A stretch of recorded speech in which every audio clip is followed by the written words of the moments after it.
कि अपोजिशन क्यों नहीं आवाज उठाती। चले जमात इस्लामी अपोजिशन वाला रोल अदा कर रही है, धरना दे के बैठी हुई है, जमात इस्लामी की बात नहीं सुन रहे। अब तो मैं हाफिज साहब से कहूँगा, हथ जोड़ के, हाफिज साहब ताड़ी मेहरबानी, ये धरने ना कुछ नहीं जे होना, इन्होंने छड़ दो। कोई मुश्किल हालात नहीं है अमीर लोगों के लिए, कोई मुश्किल हालात नहीं है सियासतदानों के लिए, ठीक है, कोई मुश्किल हालात नहीं है वज़रा के लिए, कोई मुश्किल हालात नहीं है उन लोगों के लिए जिनकी मौजियाँ लगी हुई हैं। मुश्किल हालात हैं इस पाकिस्तान की 80% से ज़ायद आवाम के लिए, जिसकी किसी को परवाह नहीं है, जिसकी किसी को फ़िक्र नहीं है, जिस पर कोई शख्स बोलने के लिए तैयार नहीं है, जिस पर कोई शख्स बात करने के लिए तैयार नहीं है, अपोजिशन हो हुकूमत हो, कोई तैयार नहीं है। मतलब इस कौम, इस हुकूमत का अंदाज़ा यहाँ से लगा लें कि जमात इस्लामी के धरने को जितने दिन हो गए हैं जी, गवर्नर केपी कहते हैं जी बिल्कुल लेवी खत्म होनी चाहिए, कम होनी चाहिए, नहीं होगी। वफाक के नुमाइंदे हैं ना, धरना बैठा हुआ है, कोई असर नहीं, टस से मस नहीं हो रहे। एक होता है ना टस से मस होना, जब पेट्रोल महंगा करते हैं तो रुपयों में करते हैं और कम करते हैं तो पैसों में करते हैं, ये आलम है। यानी उन्हें ना किसी अपोजिशन, हम जो बात करते थे ना कि अपोजिशन क्यों नहीं आवाज़ उठाती, चले जमात इस्लामी अपोजिशन वाला रोल अदा कर रही है, धरना दे के बैठी हुई है, जमात इस्लामी की बात नहीं सुन रहे। अब तो मैं हाफिज साहब से कहूँगा, हथ जोड़ के, हाफिज साहब ताड़ी मेहरबानी, ये धरने ना कुछ नहीं जे होना, इन्होंने छड़ दो। वो धरने नाल होंदा है कि रुपया वध जाता है तो नहीं राना साहब, लेकिन अगर जमात इस्लामी धरना दे रही है और अवाम उनके धरने में शामिल नहीं हो रहे हैं तो फिर तो वही बात है कि अपोजिशन वो हवा या फ़ज़ा पैदा नहीं कर पा रही। उसकी वजह है, वो क्या उसकी वजह ऐसे अवाम अब समझती है कि शायद सब फिक्स मैच है। फिर मैं बड़ी बात करूंगा, ठीक है, मैं नहीं समझता फिक्स मैच है, अवाम कहती है फिक्स मैच है। अवाम कहती है कि ये हो ही नहीं, मुझे बताएं कोई और वहां पे धरना दे, उसको बैठने देंगे?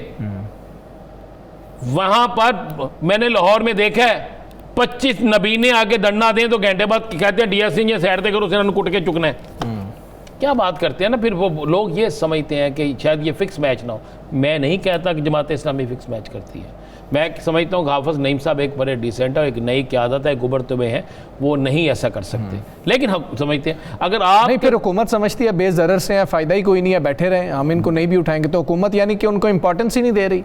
तो फिर आप उसकी वजूहत है ना, मैं फिर कहूँगा सच खाते जी जी, मैं चाह रहा हूँ कि आप कुछ नहीं, आप ना करें ना मुझे। देखिए मैंने अपना एक आगाज़ जो था ना वो बज़्म पैगाम से किया था, तो जी, जी, जी, जी। एक है एफिलिएशन है, कैसर शरीफ मेरा दोस्त है और भाइयों की तरह है और मेरे उस्तादों की तरह थे, अमीरुल अज़ीम मरहूम साहब जो हैं, तो मैं इसलिए इन चीज़ों को बड़ा करता हूँ। फिलहाल बात बड़ी सिंपल सी है, वो धरना जैसा भी है, धरना है, उसमें लोग आते हैं, बैठे हुए हैं वो लोग, उनकी एक स्ट्रीट पावर है, लेकिन हुकूमत नहीं तवज्जो दे रही। ठीक है, अब उन्होंने 3 तारीख की कॉल दी, अवाम को भी चाहिए। अच्छा अवाम भी क्या करे मुझे बताएं ना ज़रा, अवाम करे क्या? अवाम धरने पे जाए ना तो उनको शाम की रोटी नहीं मिलेगी राना साहब। मैं ये कहना चाह रहा हूँ। अब आलम यह है कि रोटी इतनी महंगी है, गंदम जो है मेरे मुल्क में गंदम नायाब हो रही है जो हम पूरी दुनिया को देते थे जी, यहाँ पर जो रेट है, ये जो रेट निकले हैं, मैं तो हैरान और परेशान हो गया हूँ कि जिस मुल्क के अंदर सब कुछ ठीक है वहाँ पे क्या जा रहा है इस्लाम। देखें यह दारा शुमारियात की रिपोर्ट के मुताबिक जी जी ऐसे ही है। और ये इसमें कोई समझे कम ही कीमत, उसकी रिपोर्ट के मुताबिक है जी कि 20 किलो आटे की कीमत सबसे महंगा लिखा गया, कराची के शहरी मुल्क में सबसे ज़्यादा महंगा आटा खरीद रहे हैं, जहाँ 20 किलो आटे की कीमत 200 रुपये बढ़कर 3200 रुपये हो गई है। इस्लामाबाद में आटे की 20 किलो आटे की कीमत 3093 रुपये है, 93। पेशावर में 3100, रावलपिंडी में 3067 रुपये, हैदराबाद में 2940 रुपये, बन्नू में 20 किलो आटे की थैले की कीमत 2900 रुपये है, कोयटा में 20 किलो आटे की थैले की कीमत 2850 रुपये, सरगोदा, मुल्तान, सियालकोट, गुजरांवाला 2800, बहावलपुर 20 किलो आटे की कीमत 2740 रुपये, लारकाना में 2700 रुपये है, हुसदार में 20 किलो आटे की कीमत 2700 है, सक्खर में 2500, लाहौर में 2300, फैसलाबाद में 2200 है। ये दारा शुमारियत कह रहे, हम नहीं कह रहे। मुझे एक बात आप ज़हन में रख लीजिएगा, मुझे आज उस बुजुर्ग की बात याद आ रही है, एक बड़ा सीनियर सियासतदान था, उसने कहा था कि जब मुस्लिम लीग काफ के दौर में लोड शेडिंग बहुत हुई, उसने कहा जिस घर में मीटर बिजली का लगा हुआ है ना, उस घर से काफ लीग को वोट नहीं मिलेगा। लोगों ने ये चीज़ें देख ली, सफाया हो गया राना साहब, बिल्कुल सफाया हो गया, हर सहूलत मायूस थी जी, हर चीज़ मुयस्सर थी इलेक्शन डे तक। फिर उसके बाद अब लोग कहते हैं, मुझे याद है शरीफ ख़ानदान से एक बड़ी अहम शख्सियत है, वो कहते थी कि किचन की जो चीज़ें होती हैं ना वो महंगी ना करें। अब किचन की कोई चीज़ सस्ती नहीं है, कोई एक चीज़ मुझे किचन की बता दें जो सस्ती है। और तो ये आलम हो चुका है, अब हम कौन एहतजाज में जाए?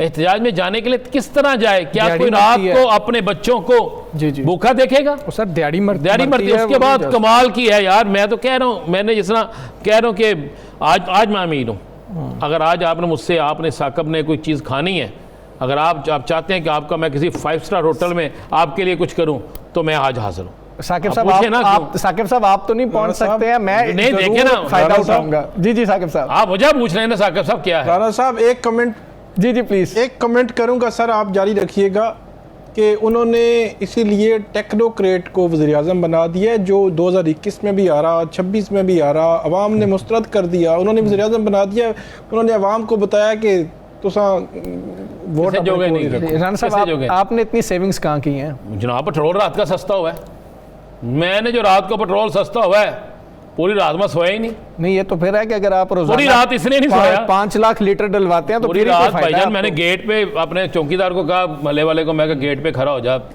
इतना ज़्यादा पेट्रोल सस्ता हो गया, पैसे बच गए हैं, ये ना रात को चोर आ जाए। अच्छा, एक इस डर से कि रात को चोर ना आ जाए, दूसरा बिजली ने नहीं सोने देता। हाँ जी, दूसरा कमाल है, एक तो मैं कह रहा हूँ कि पैसे बचाए उन्होंने हमारे पेट्रोल सस्ता करके, मेहरबानी इनकी, 2 हाथ से सलूट है इनको।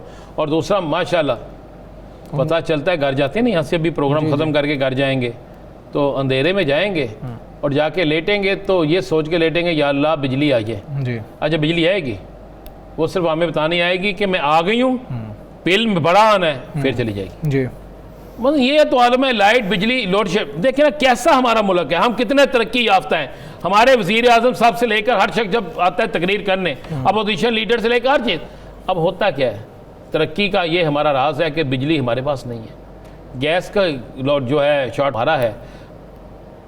अस्पतालों में हमारे आलम यह है कि हमारी ही कमेटियाँ कहती हैं कि ये जो अस्पताल है इस पे फलां फलां है। हमारे वज़ीर सेहत की अगर आप तकरीर सुन लें तो आप हैरान और परेशान हो जाएंगे।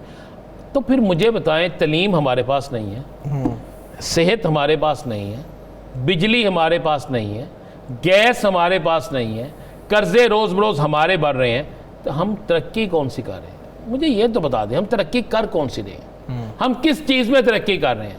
हमारी इंडस्ट्री जो हम कहते हैं जी फलां, मतलब हमारे मुल्क का प्याज हमारे लिए नायाब है, हमारे मुल्क का आलू महंगा हो जा रहा है, हमारे मुल्क का आटा हमें नहीं मिल रहा, गंदम पता चलता जनाब गायब हो गई है। आज के दिन तक एक शख्स नहीं पकड़ा गया कि किसने गंदम स्मगलिंग की, किसने गंदम चोरी की, कि कहाँ पे गंदम चलेगी, कोई पकड़ा गया बंदा? राना साहब, जो गंदम की फ़ी मन कीमत थी ना, और फिर हुकूमत सपोर्ट प्राइस रख रही थी, अब 20 किलो का थैला जो आज हमने आटे का बताया ना, उसकी वो कीमत है। बस आप ये अंदाज़ा लगा लेना। तो मुझे बताएं कि कहाँ है हुकूमत, क्या वो ब्यूरोक्रेसी कहाँ पे है, हुकूमत कहाँ पे है, ये सारी चीज़ें कहाँ पे है? आप बात करते हैं कि ये, मैं फिर बात करता होता हूँ, एक सियासतदान मुझे गिना दें, आलम इनके ये हैं। ठीक कहा था मोहसिन नकवी साहब ने कि कोलैप्स कर चुका ये सिस्टम, बिल्कुल ठीक कहा था उन्होंने कि आपस में इत्तेफाक करेंगे, सब एक पेज पे बैठेंगे तो कुछ होगा। कौन बैठने के लिए तैयारी कोई नहीं। मुझे बताएं कि आज जो कील साहब, मिनिस्टर कील ने बात की है, क्या उससे माना जा सकता है? बेटे जाके पूरी दुनिया इंटरव्यू दे रहे हैं, वो कह रहे हैं बात करें, वो कह रहे हैं जी फ़ोन ही नहीं मिल रहा। अच्छा, फ़ोन मिलाना चाहते हैं आप, मैं अभी नंबर लेता हूँ, यहाँ पे लिख देता हूँ हमज़ा तारड़ जी, ठीक है जी, और मैं नंबर मिलाता हूँ। हमज़ा तारड़ का नंबर ही नहीं है जी, नाम ही आएगा ना जी जी ऐसे। मैं नहीं कहता उनकी बदनीयत है, लेकिन एक तरीका कार मैं बताता हूँ, नहीं नाम ही आएगा ना, तो नंबर आगे से बंद होगा, ख़त्म होगी बात। अब ये अदालत में आपने एक रिपोर्ट पेश करनी है तो आप रिपोर्ट पेश कर देंगे। इस मुल्क के अंदर गरीब गरीब से गरीब तर होता जा रहा है।